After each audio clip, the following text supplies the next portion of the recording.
You guys absolutely loved our recent video on 7 essential maintenance skills, so I thought I'd do a Trailside version because these are 7 essential Trailside skills that absolutely everyone should know, not because it's a snobbery thing, but because they're really simple and these could get you out of a bind when you're in the middle of nowhere.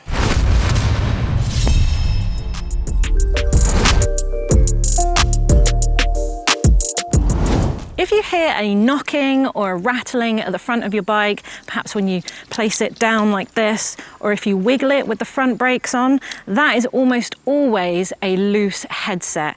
And often you will feel a slight juddering in your braking as well. And that's probably a loose headset too. Now this is an easy fix and all you need is an Allen key. So your forks have a steerer tube which goes through the frame here, and inside that steerer tube is a star nut, a kind of thread that is locked into that steerer tube.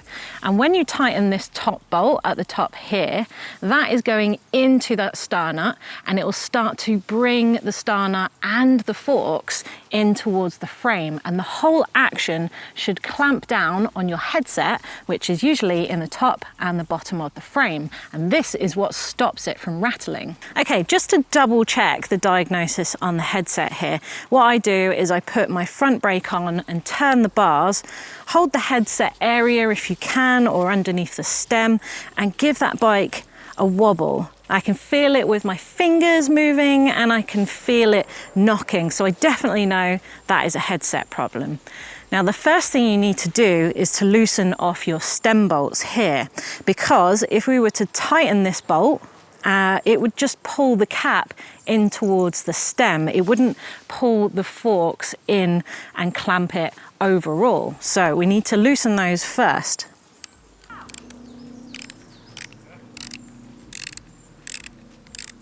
Okay, so our stem bolts are nice and loose. We know that's loose, so now we know that when we tighten up this bolt, it's pulling on the forks.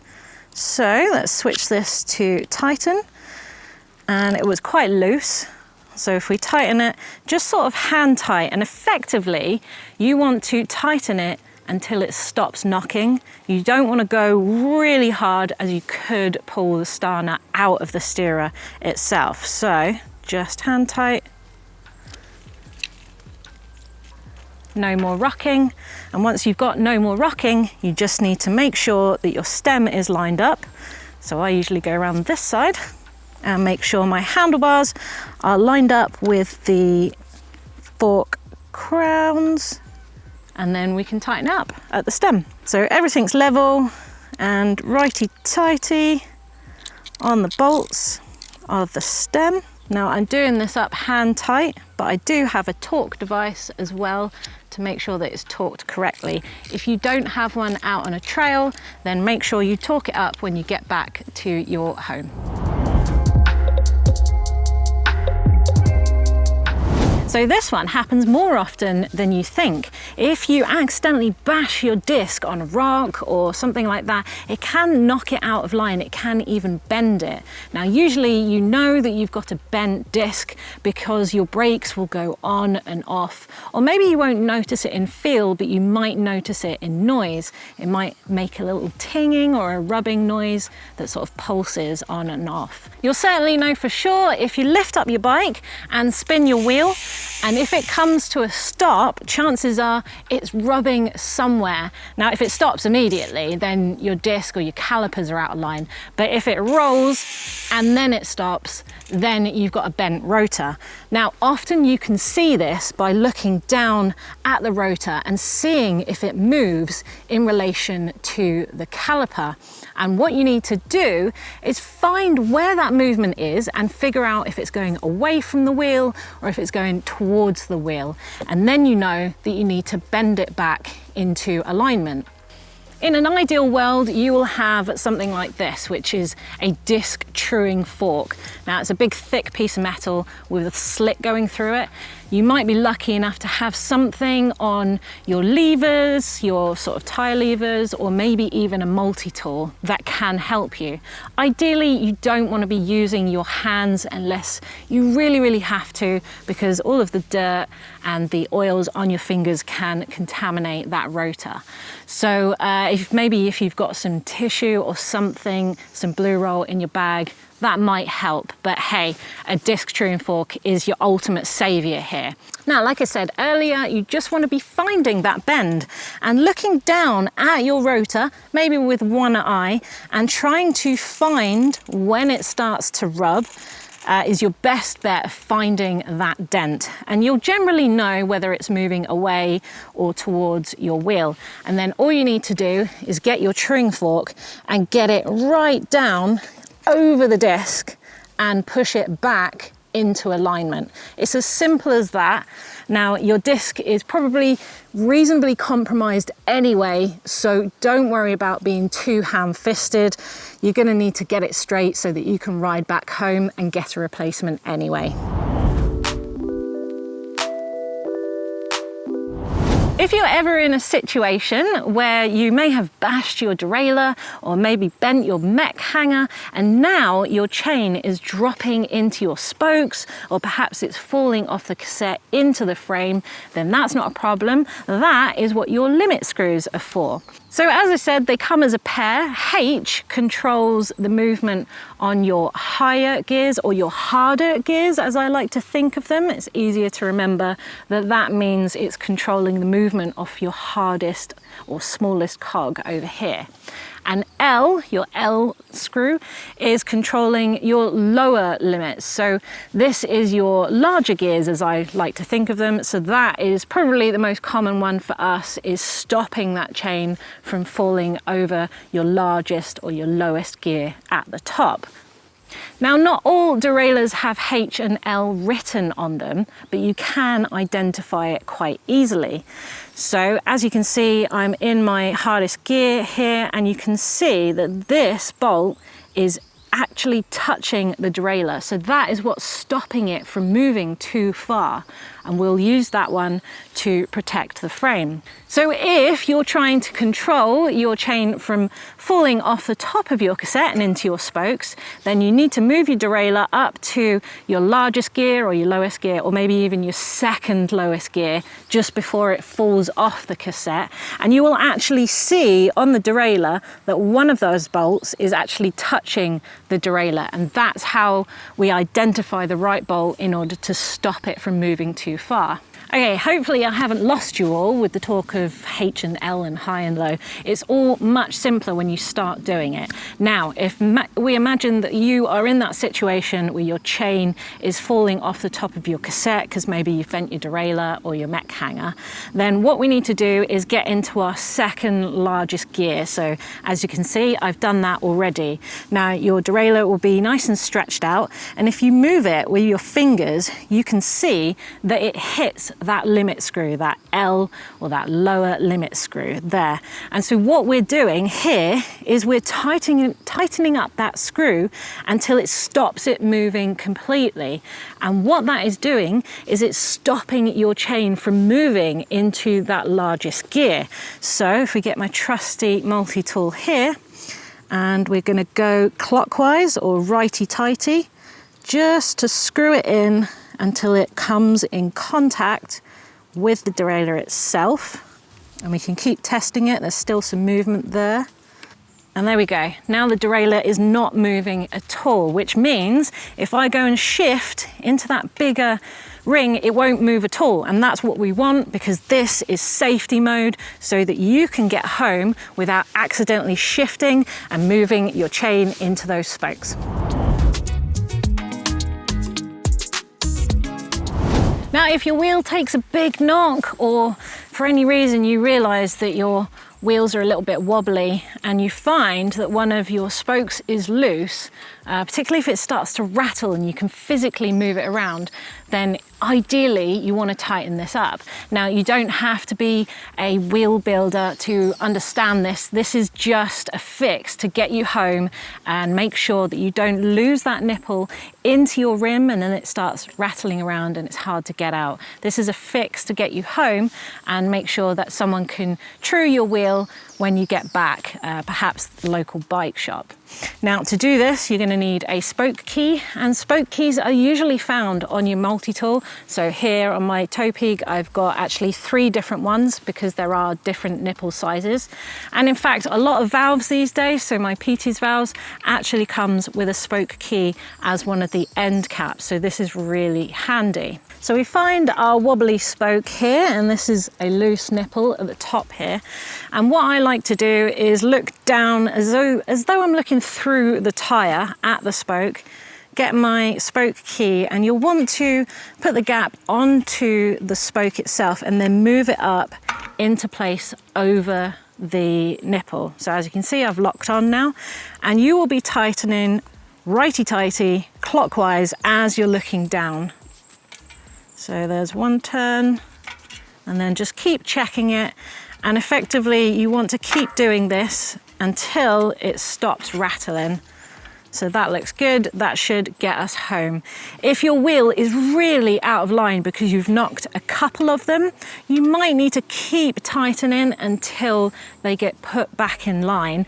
But you're going to need to have a bit of an understanding of spoke tension and which direction to pull it in. We have actually done a wheel truing video, so check that out if you want to.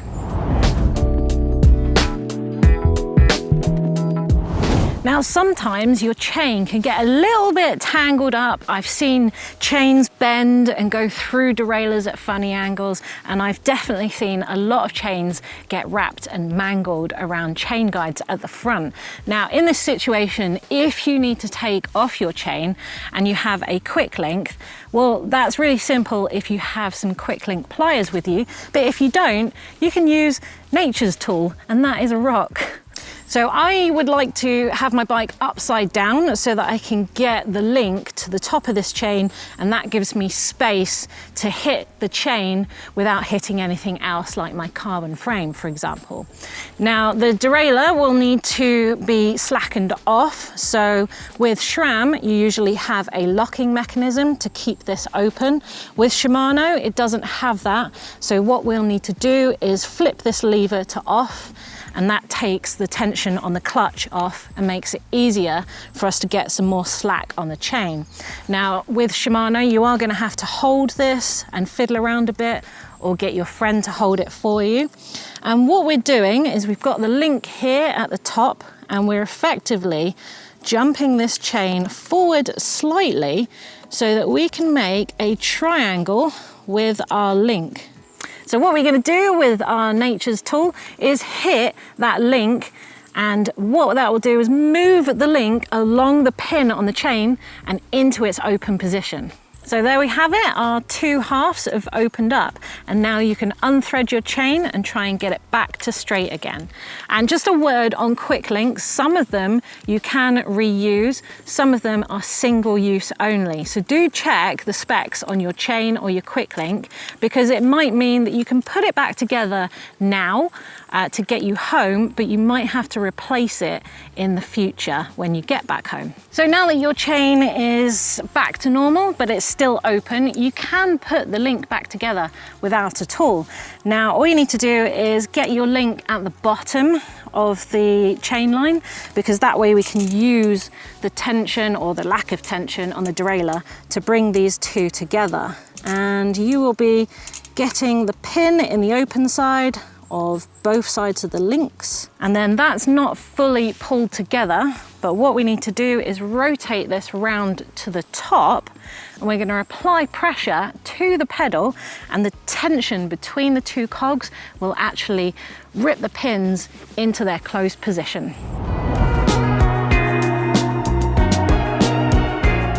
So the worst has happened and you've snapped your chain. Well, as long as you've got a chain breaker on your multi-tool, then you should be able to get home. That's why I think it's always really important, if you're buying a new multi-tool, is to make sure you've got a chain breaker on there. Now, the best scenario is that you've also got a quick link, which can get you home, but you can do it without a quick link. I'll show you both ways. So your chain is made up of inner links and outer links, and a quick link is effectively like an outer link. So in order to add a link to your now broken chain, you're going to need to finish up with 2 inner links in order to put that together. Now, if you've damaged or broken an outer link, then brilliant. All you need to do is remove that damaged outer link and then join the 2 inners with your new quick link, and your chain will be exactly the same. Now, if you've managed to damage an inner link, or if you've managed to damage 2 links, then you're going to have to remove 2 links in order to end up with 2 inners and put them together. And that means you're going to be 2 links short. So we do need to check the tension on the derailleur, and I will show you how to do that in a bit. So on your multi-tool, it will look something like this, with a little screw-in piece and a big flat section usually. And you might have to loosen everything up or unscrew things in order for that piece to come out. And some chain breakers you can access without removing them on your multi-tool, but just have a play with your own to see what works for you. And then what we have is 2 little teeth here that the chain is fitting into, and then we have this little section here which screws into the tool itself, and that is what we're going to use to move and push a pin out of our chain in order to separate the links. So let's imagine that these 2 are broken and I need to finish on an inner link here, so I need to break this pin here. So let's make a mental note that that's the one I want to break, and we get our breaking tool and we put that link right in the center, and you'll have to sit some of the links into the teeth right to the back of the tool, the furthest part away from your pin which is screwing in. And I like to screw that in a little bit, just check that it is all lined up and that that pin is meeting the pin in the chain, and then we need to tighten that up to push the pin out. Now, a lot of the time you will need a bit of extra tension, so it's good that these 2 separate, because I can get my 4mm and put it into that side of the chain breaker, get a good grasp on the chain breaker and the multi-tool, and righty-tighty to push the pin through, and then you will hear the click, or you'll hear or feel the movement as well. So that's just pushed the pin just a little bit through. Now we need to keep winding this all the way until the pin drops out. There we go, on the floor. I'll collect that. So we've broke the pin, that's now out, and if we unwind this chain breaker, then we'll be able to remove the chain, and there we have it. It's pin free and separated. So now we've got 2 inners, and we can put this on the bike, and you've already seen my handy tip on how to put the link together on the chain in the last section and how to click it into place tool free. So you just want to make sure that when you're using a new link that you check where the direction is. There's usually an arrow on these links, and that should be pointing in the direction that the chain moves. So if the link is at the top of your chain, then it's moving towards the front of the bike when you're pedaling. So we fit these in together, so 1 in one inner link and 1 in the other, and then we can go to the bike and put that together. Okay, so earlier I said if you remove 1 link and you put a quick link in, you're just replacing that 1 link, so everything should be the correct length. But if you're taking out 2 links or more links, then your chain might be too short for your bike.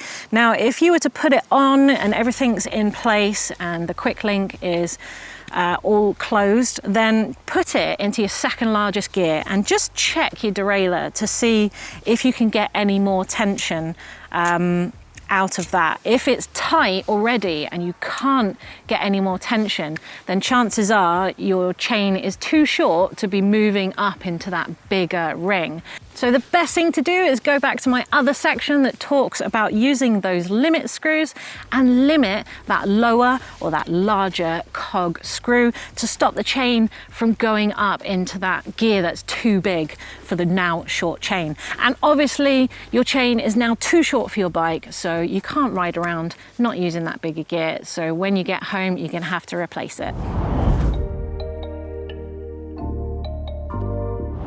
Now, this may not seem like a trailside maintenance skill as such, but it's definitely a skill I see missing with a lot of people in trail centre car parks or just before they ride. And that's not understanding how or when to use their lube on their chain properly. So let me explain. For example, a dry lube is usually waxed based. Now, wax has to be suspended in this sort of liquid carrier in order to be able to drop it onto the chain.